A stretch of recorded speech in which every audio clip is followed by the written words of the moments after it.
I'm asking you to do it for Gaza. I'm asking you to do it for the Palestinian people. Because they'll see it, they'll hear it, they'll feel it.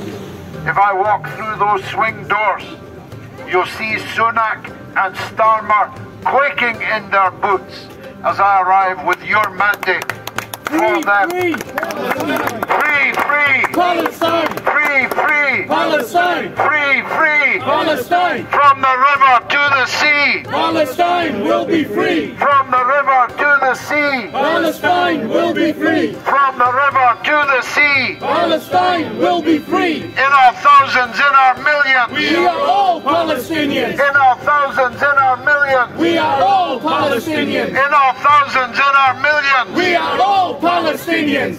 Brothers, Thursday's the day. Let's do it. Let's do it for Gaza. Send that message that we support Gaza. We support Palestine. We will defend Al-Aqsa. We will defend Jerusalem. And we will not be ignored. And we will not be taken for granted.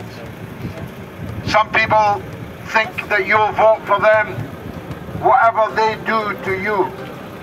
It's a great opportunity to send a message on Thursday that actually, if they want your vote, they're going to have to listen to you.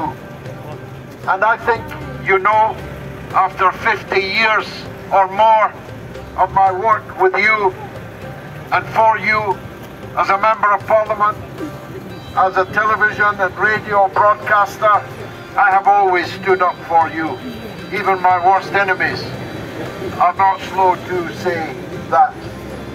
They think I'm your candidate. I'm asking you to show them that I'm your candidate and that you are in unvanquishable number. Tens of thousands of you on Thursday. Many of you have already voted by post, and I'm grateful for that. But most of you have not yet voted. So Thursday is the day.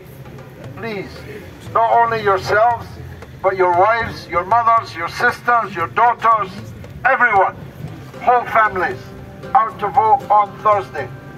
And I'm not asking you to do it for me. I actually don't need this. I promise you I don't need it. I'm 69 years old. My youngest child is 3. I promised I'd be spending the next years with them. I'm not asking you to do it for me.